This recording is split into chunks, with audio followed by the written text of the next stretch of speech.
Disney Lorcana has passed its 1-year milestone, and with it, the amount of cards in the game has drastically increased. Even so, there are a few staple cards in the game that have stood the test of time and probably aren't going anywhere for the foreseeable future. And these are cards you should probably have in your collection if you want to try a multitude of different decks, or just to have a base ready to build from. So today I'm going to pick 3 staple cards from every ink color for a total of 18 cards you should have in your collection. Before we get started, remember to like this video and subscribe to the Sorcerer's Hat. I release new Lorcana videos every Friday. One last thing, I purposely tried to keep the count to only 3 cards per ink color in order to really narrow the choices down to the best of the best. But if there's something that you think I missed, please let me know in the comments which cards you think are Lorcana staples. Alrighty, let's go. So we're going to go through the ink colors in alphabetical order, which means first up is Amber. Our first card in Amber is going to be the one and only Rapunzel, gifted with healing. Rapunzel has basically been a staple card since the very first set. She has decent stats and an incredibly strong ability, which has only gotten stronger with the release of new cards like Mulan, Injured Soldier, and Mother Gothel, Withered and Wicked, since they synergize so well with her. At the end of the day, card draw in card games will always be great, so I don't think Rapunzel is going anywhere. Beware though, as of the recording of this video, she's gone up in price, and she's probably one of the most expensive non-enchanted, non-promo cards in the entire game. The second card in Amber is Ariel, Spectacular Singer, yet another first chapter card. Ariel is a card that, like Rapunzel, only gets better as time goes on. Every song released in the game is just another target for this card when she's played. Her best targets are in decks like Steel Song, which run Grab Your Sword and A Whole New World. Ariel is a 4-of in multiple meta decks.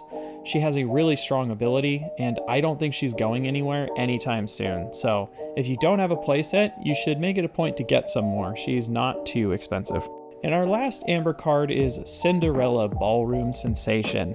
This is a very strong 1-drop in Amber that also goes fairly well into Steel Song decks. Cinderella can not only sing some important songs like Bare Necessities on turn 2, but she's also a great shift target for Cinderella Stouthearted. She doesn't go into every Amber deck, but for the ones she's present in, she's a very good card to have in your collection. Alright, that wraps up Amber. Now it's time to move on to one of my favorite ink colors, Amethyst. Our first card in Amethyst is not super exciting, but the reason it's here is because it's basically a 4-of in every single deck that runs Amethyst, and that is Friends on the Other Side. Getting to draw 2 cards is a good ability, and it's even better when you have a character sing this card to maintain tempo. Yes, it's a cheap uncommon and it's not super flashy, but it's a workhorse and we'll be seeing this card for years to come. These next 2 sort of go together, and it was really hard to pick which of the bounce package cards were the most important, but I think I landed on the 2 that are probably the best. This is Madame Mim Fox. This is another card that is usually played as a 4-of in every Amethyst deck because she's just so strong. Being able to throw out 4 damage on turn 3 and take back one of your characters to either use as ink or maybe play again later to use one of their abilities again is very, very strong. And our last Amethyst card is going to be no surprise, it's Merlin Rabbit. This card is so good, it's bonkers. It synergizes with Madame Mim Fox really well in that you can have the rabbit come back and draw you a second card, and then he'll be available for play again to draw yet another card.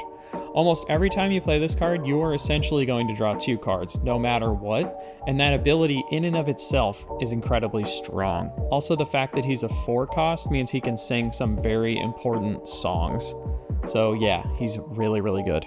Next up, we're moving on to Emerald, and this was one of the harder ink colors to select the cards for, but I think I landed in a pretty good place. But like I said at the beginning, if you think I missed something more important, let me know in the comments below. First up for Emerald is Ursula Deceiver. This is a card that warps a lot of decks around it. Yes, it goes well in discard decks, but it's also a useful tool in combating really powerful decks like Steel Song, who start singing songs by turn 2 in a lot of cases. Being able to pick a song right out of your opponent's hand at a pivotal moment can make or break games.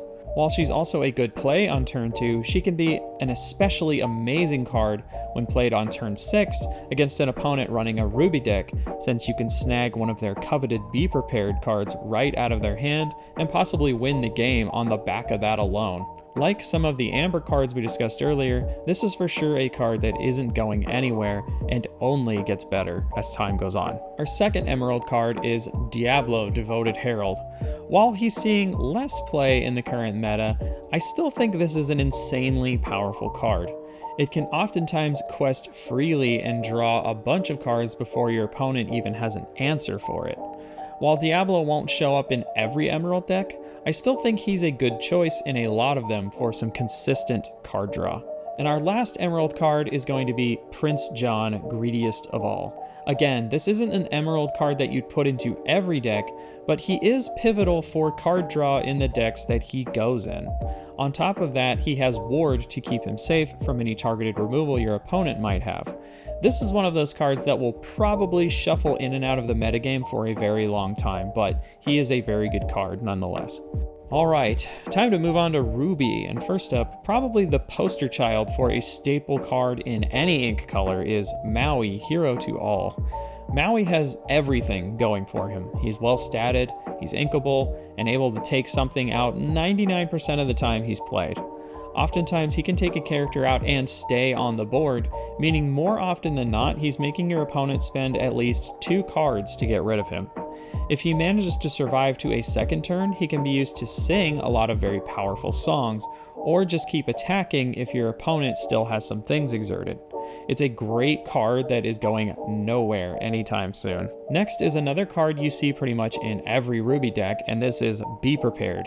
This card is basically expected in every Ruby deck. It can win you games in the right circumstances and prevent your opponents from winning long enough for you to claw back a victory. Anytime you play against a Ruby deck, you expect them to be playing 3 copies of this bare minimum. So if you don't have a playset of them already, definitely think about picking some up. This is one of the best cards in the entire game. And finally, another card you expect to see a few copies of in every single Ruby deck is Madame Medusa the Boss. At first, only being able to banish characters with 3 strength or less seems like a bad thing, but there are hundreds of targets for this card to take out before even considering other effects that would lower the strength of opponents' cards, like Ice Block. Medusa has been around since set 3, and like all the other cards on this list, I don't see her being power crept or replaced anytime soon. Our second to last color is Sapphire, and if you've played the ink color or even played against it at all, these 3 cards should be very familiar to you because they're in basically every deck. First up is Popsicle. This card is great. It provides an easy item for you to play, it can be banished to heal some damage, and it replaces itself by drawing a card. It is the perfect target for our next card actually, which is Hiram Flaversham. Ask any Lorcana player, even if they love this card, and they'll probably tell you that it's busted, and that's because it is. The amount of card draw Hiram can net you is nothing short of insane, which makes it a prime target for your opponents to take out. Thankfully, Hiram is only a rare card, which means he's not too expensive to get a hold of. I don't think I've seen a Sapphire deck that didn't run 4 copies of this card since he was released, and that says something. And for the final Sapphire card, it was really hard to choose between this and Tamatoa, but ultimately I went with Fishbone Quill, even though Tamatoa is still really good, and if I had a 4th slot, he would definitely be in there. Like Hiram, Fishbone is another card that in the right hands can be particularly powerful, and when combined with Hiram, gets even more strong. Fishbone Quill essentially not only lets you ink twice a turn, but it will let you ink uninkable cards. The cards you ink will not be exerted, and you do not have to show your opponent what you are inking, which can add a lot of mystery and throw off any attempts your opponent has to keep track of your inkwell. All in all, it is a very versatile card with a lot of utility, and it has a home in most Sapphire decks. And also, it's a rare, so it's not too expensive to pick up a playset of these. And for our final ink color, Steel. There are a lot of really good cards in Steel, so it was actually really hard to whittle it down to 3, but I think I managed to do it. First up is A Whole New World, a card that makes its way into a number of different decks because of its ability to either completely swing the game or help maintain your tempo. It pairs really well with Steel Song decks who have cards like Ariel, Spectacular Singer, who can sing this card a full turn early. It also synergizes really well with Jafar, Striking Illusionist, allowing you to gain lore after drawing those cards. A Whole New World is very busted and very good, and definitely you should own 4 of these. Next up is one of the more expensive cards in the game, and for good reason. It's Beast, Tragic Hero.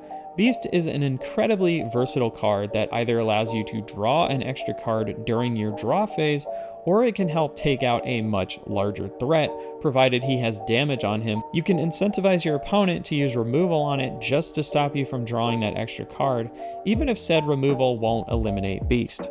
He's also a 5-drop, which means he can sing key songs in Steel Song if you choose to run him in that deck.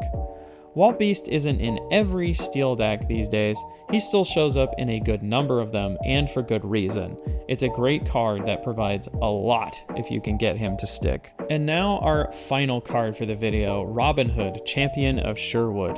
Like Beast and Rapunzel on this list, Robin Hood is fairly expensive, but for good reason. His ability to shift for 3 makes him a real threat early game if your opponent isn't able to take out the smaller shift target. Whenever Robin Hood banishes another character during your turn, you gain 2 lore, which is also the amount he quests for, so you're not only incentivized to challenge other cards with him, but when he is eventually eliminated, as long as it was in a challenge, he'll draw you a card, replacing himself. This card basically has everything going for it, and it's just a solid inclusion in almost every Steel deck. It's a threat that almost always demands a response. Well, that's all 18 staple cards I chose. Again, it was hard to whittle these down since there are so many really good cards that show up in a multitude of decks. But if there's a card I missed that you think is also a staple card in its color, be sure to let me know in the comments below. As always, thanks for watching, and if you enjoyed this video, remember to leave a like and subscribe to the Sorcerer's Hat for more Lorcana videos. I post every single Friday. Next week is the announcement of Set 6, so we'll be covering all of that news and the reveals from that. Until then, bye-bye, love you.